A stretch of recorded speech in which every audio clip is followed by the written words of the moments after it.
August 2nd, 1776. A day forever etched in American history, as it was the day that the Declaration of Independence was signed, thereby symbolically marking the end of Britain's tyrannical rule. 246 years later, a Canadian signs the Declaration of Dependence, pushing the European Tour back into the Stone Age. Now, each year, the top 10 from the DP World Tour will gain PGA Tour cards, and the PGA Tour now owns 40% of European Tour productions.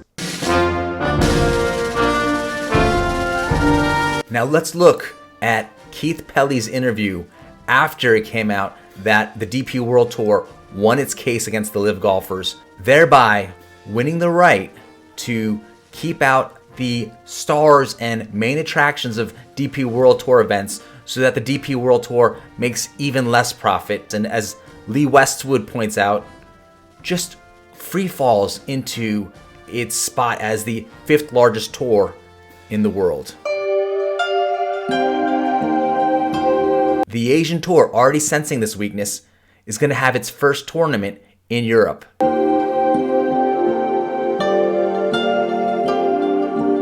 Talk about bad decision making. But again, let's get into this Keith Pelley interview and see him explain it himself. Well, of course, we welcome the decision that was made today by Sports Resolution.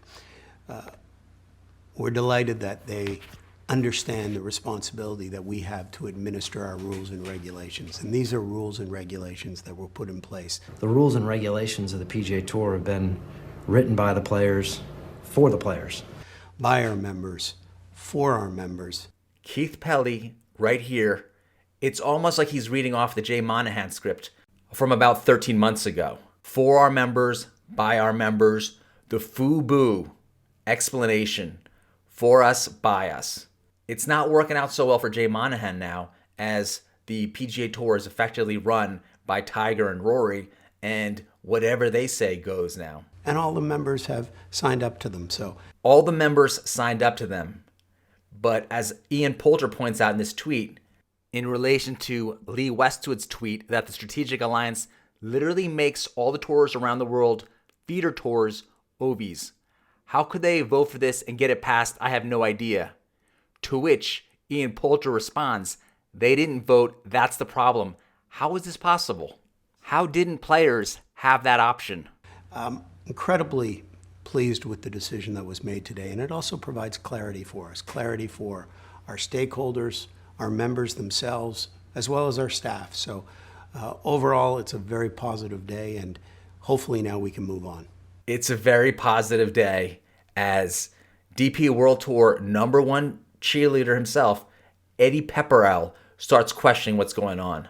I think the Strategic Alliance is under, not threat, but it's certainly, it would make sense to certainly put more of a microscope on it at the moment and say, well, where is the alliance here? And I actually know that these latest round of changes have taken,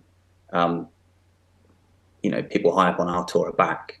Yes, this is the same Eddie Pepperell from late August last year who got into it with Lee Westwood on Twitter and stated that, hard to know what to make of you these days, Lee. You've taken the money moving to LIV, which is fine, but surely keeping quiet would be a better, classier way to go about things at this point.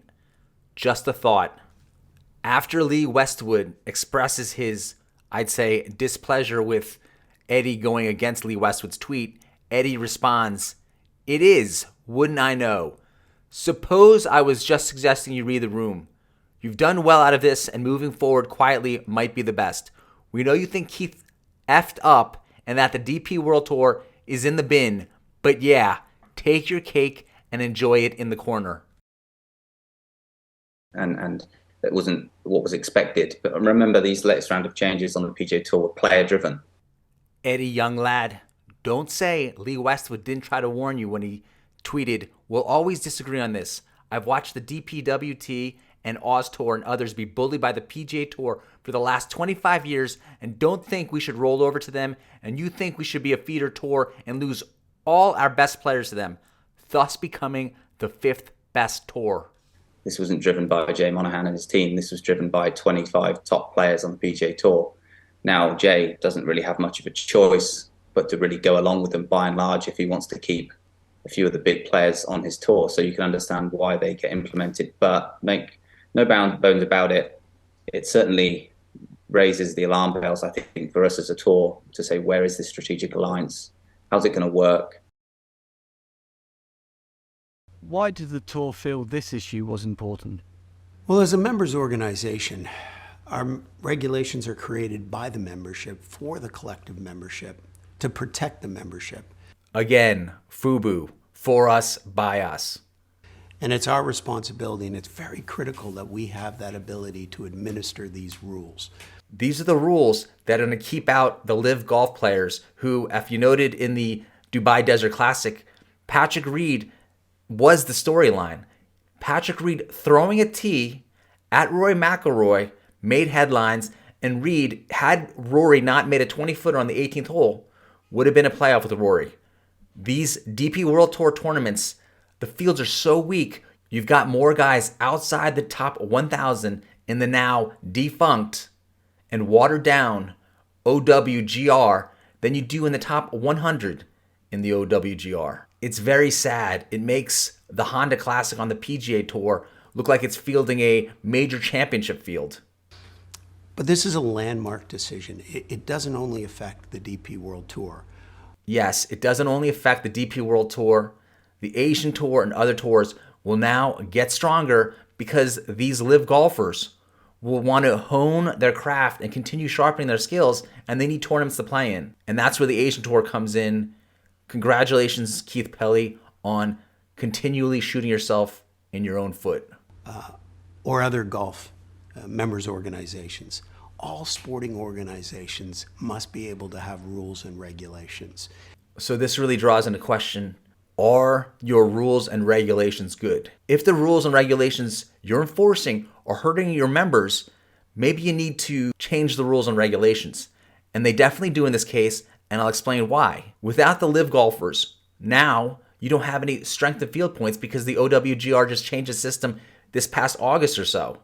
So now the DP World Tour will be further drained of strength of field points because all the guys that are currently playing don't bring any points with them.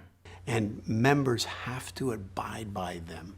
And that's why it's such an important day for the DP World Tour, other members organizations, and I believe for all sports organizations. The day that everyone got to see the full downward spiral of you, Keith Pelley, signing the Declaration of Dependence, aka the Strategic Alliance. Following this decision, will you now be imposing any further sanctions on members who played in conflicting events last year and so far this year without permission? Well, we just received the decision today, so we will now take time to reflect and review.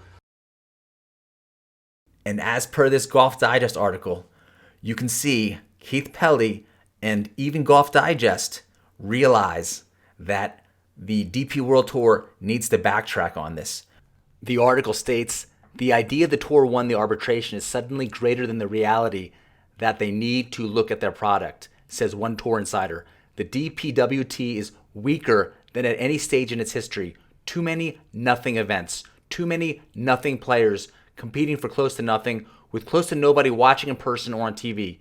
It's a dire state of affairs. They need to escape the clutches of the PGA Tour. That needs to be priority one. I just don't see any benefit to that other than to the PGA Tour. It makes no sense to keep out the big names who've actually built up the then European Tour and now the Dubai Ports World Tour and cut off your nose to spite your own face. People want to see these LIV golfers. UK golfers probably want to see Lee Westwood or Ian Poulter. They don't need to see random no-name British guy whose greatest claim to fame is probably playing in a Rick Shields episode. Forensically analyze all facets of the decision before making any definitive statement or decision. Translation. I done gone and messed up. Uh-oh.